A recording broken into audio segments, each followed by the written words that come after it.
I want to tell you about the future of money. Let's start with a story about this culture that lived in Micronesia in the early 1900s called the Yap. Now, I want to tell you about the Yap because their form of money is really interesting. They use these limestone discs called rye stones. Now, the Yap don't actually move these rye stones around or exchange them the way that we do with our coins because rye stones can get to be pretty massive. The largest is about 4 tons and 12 feet across. So the Yap just kind of keep track of who owns what part of what stone. Now, there's a story about these sailors that were transporting a stone across the ocean when they ran into some trouble and the stone actually fell in. Now, the sailors got back to the main island and they told everyone what had happened. And everyone decided that actually, yes, the sailors had the stone and why not? It still counted, even though it was at the bottom of the ocean. It was still part of the Yap economy. Now, you might think that this was just a small culture 100 years ago, but things like this happen in the Western world as well, and the Yap actually still use a form of these stones. In 1932, the Bank of France asked the United States to convert their holdings from dollars into gold. But it was too inconvenient to actually think about shipping all of that gold over to Europe. So instead, someone went to where that gold is being stored, and they just labeled it as belonging to France now. And everyone agreed that France owned the gold. It's just like those rye stones. The point I want to make with these two examples is that there's nothing inherently valuable about a dollar or a stone or a coin. The only reason that these things have any value is because we've all decided that they should. And because we've decided that, they do. Money is about the exchanges and the transactions that we have with each other. Money isn't anything objective. It's about a collective story that we tell each other about value, a collective fiction. And that's a really powerful concept. In the past 2 decades, we've begun to use digital money. So I get paid via direct deposit, I pay my rent via bank transfer, I pay my taxes online, and every month a small amount of money is deducted from my paycheck and invested in mutual funds in my retirement account. All of these interactions are literally just changing ones and zeros on computers. There's not even anything physical like a stone or a coin. Digital money makes it so that I can pay someone around the world in seconds. Now, when this works, it's because there are large institutions underwriting every 1 or 0 that changes on a computer. And when it doesn't, it's often the fault of those large institutions, or at least it's up to them to fix the problem. And a lot of times they don't. There's a lot of friction in the system. How long did it take the US credit card companies to implement chip and PIN? Half my credit cards still don't work in Europe. That's friction. Transferring money across borders and across currencies is really expensive. Friction. An entrepreneur in India can set up an online business in minutes, but it's hard for her to get loans and to get paid. Friction. Our access to digital money and our ability to freely transact is being held captive by these gatekeepers. And there's a lot of impediments in the system slowing things down. That's because digital money isn't really mine, it's entries in databases that belong to my bank, my credit card company, or my investment firm. And these companies have the right to say no. If I'm a PayPal merchant and PayPal wrongly flags me for fraud, that's it. My account gets frozen and I can't get paid. These institutions are standing in the way of innovation. How many of you use Facebook Photos, Google Photos, Instagram? My photos are everywhere. They are on my phone, they're on my laptop, they're on my old phone, they're in Dropbox, they're on all these different websites and services. And most of these services don't work together. They don't interoperate. And as a result, my photo library is a mess. Now, the same thing happens when institutions control the money supply. A lot of these services don't interoperate, and as a result, this blocks what we can do with payment, and it makes transaction costs go up. So far, we've been through two phases of money. In an analog world, we had to deal with these physical objects, and money moved at a certain speed, the speed of humans.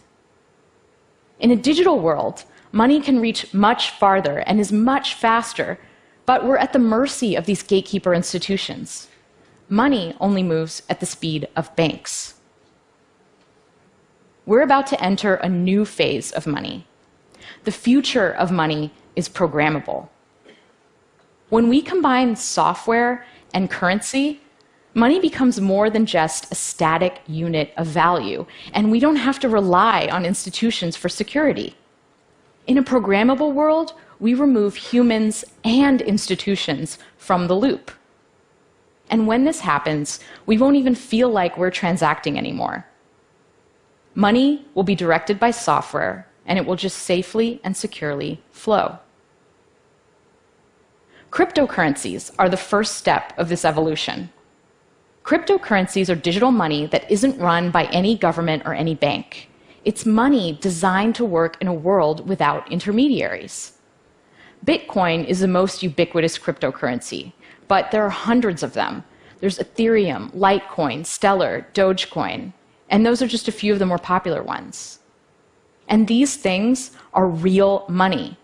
The sushi restaurant down my street takes Bitcoin. I have an app on my phone that I can use to buy sashimi. But it's not just for small transactions. In March, there was a transaction that moved around 100,000 Bitcoins. That's the equivalent of 40 million US dollars. Cryptocurrencies are based on a special field of mathematics called cryptography. Cryptography is the study of how to secure communication, and it's about two really important things: masking information so it can be hidden in plain sight, and verifying a piece of information's source. Cryptography underpins so many of the systems around us, and it's so powerful that at times the US government has actually classified it as a weapon. During World War II, breaking crypto systems like Enigma was critical to decoding enemy transmissions and turning the tide of the war. Today, anyone with a modern web browser is running a pretty sophisticated crypto system. It's what we use to secure our interactions on the internet. It's what makes it safe for us to type our passwords in and to send financial information to websites. So what the banks used to give us, trustworthy digital money transfer, we can now get with a clever application of cryptography. And this means that we don't have to rely on the banks anymore to secure our transactions. We can do it ourselves. Bitcoin is based on the very same idea that the YAP used, this collective global knowledge of transfers.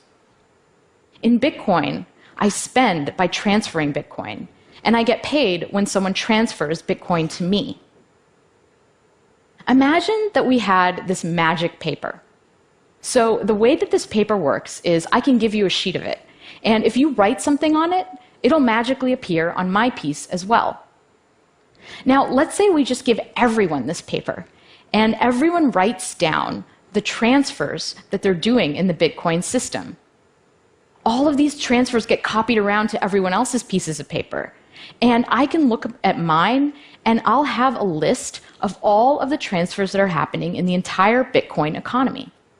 This is actually what's happening with the Bitcoin blockchain, which is a list of all of the transactions in Bitcoin, except it's not done through paper. It's done through computer code running on thousands of networked computers around the world. All of these computers are collectively confirming who owns what Bitcoin. So the Bitcoin blockchain is core to how Bitcoin works. But where do Bitcoins actually come from? Well, the code is designed to create new Bitcoin according to a schedule. And the way that it works is that to get those Bitcoin, I have to solve a puzzle. a random cryptographic puzzle. Imagine that we had 15 dice, and we were throwing these dice over and over again. Whenever the dice come up all sixes, we say that we win. This is very close to what these computers are all actually doing. They're trying over and over again to land on the right number. And when they do, we say that they've solved the puzzle. The computer that solves the puzzle publishes its solution to the rest of the network and collects its reward, new bitcoins. And in the act of solving this puzzle, these computers are actually helping to secure the Bitcoin blockchain and add to the list of transactions. Now, there are actually people all over the world running this software, and we call them Bitcoin miners. Anyone can become a Bitcoin miner. You can go download the software right now and run it on your computer and try to collect some Bitcoins. I can't say that I would recommend it because right now, the puzzle is so hard and the network is so powerful that if I tried to mine Bitcoin on my laptop, I probably wouldn't see any for about 2 million years. The miners, professional miners, use this special hardware that's designed to solve the puzzle really fast. Now, the Bitcoin network and all of this special hardware, there are estimates that the amount of energy it uses is equivalent to that of a small country. So the first set of cryptocurrencies are a little bit slow and a little bit cumbersome. But the next generation is going to be so much better and so much faster. Cryptocurrencies are the first step to a world with a global programmable money. And in a world with programmable money, I can pay anyone else securely without having to sign up or ask permission or do a conversion or worry about my money getting stuck. And I can send money around the world. This is a really amazing thing. It's this idea of permissionless innovation. The internet caused an explosion of innovation because it was built upon an open architecture. And just like the internet changed the way we communicate, programmable money is going to change the way we pay, allocate, and decide on value. So what kind of world does programmable money create? Well, imagine a world where I can rent out my healthcare data to a pharmaceutical company. They can run large-scale data analysis and provide me with a cryptographic proof that shows that they're only using my data in a way that we agreed, and they can pay me for what they find out. Instead of signing up for streaming services and getting a cable bill, what if my television analyzed my watching habits and recommended well-priced content that fit within my budget that I would enjoy? Imagine an internet without ads, because instead of paying with our attention when we view content, we just pay. Interestingly, things like micropayments are actually going to change the way security works in our world. Because once we're better able to allocate value, people will use their money and their energies for more constructive things. If it cost a fraction of a cent to send an email, would we still have spam? We're not at this world yet, but it's coming. Right now, it's like we're in a world that is seeing the first automobile. The first cryptocurrency, like the first car, is slow and hard to understand and hard to use. Digital money, like the horse and carriage, works pretty well, and the whole world economy is built on it. If you were the first person on your block to get a car with an internal combustion engine, your neighbors would probably think you were crazy.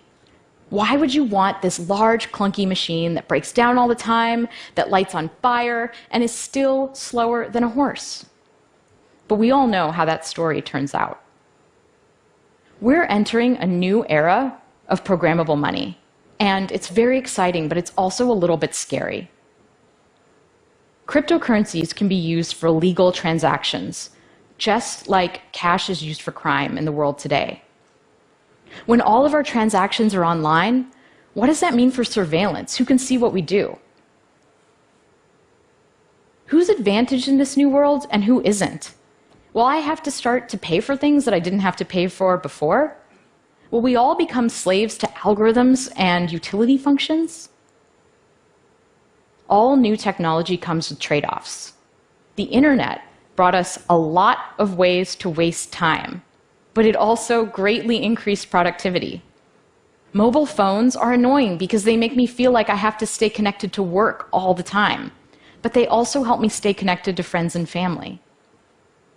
The new sharing economy is going to eliminate some jobs, but it's also going to create new flexible forms of employment. With programmable money, we decouple the need for large, trusted institutions from the architecture of the network. And this pushes innovation in money out to the edges where it belongs. Programmable money democratizes money. And because of this, things are going to change and unfold in ways that we can't even predict. Thank you.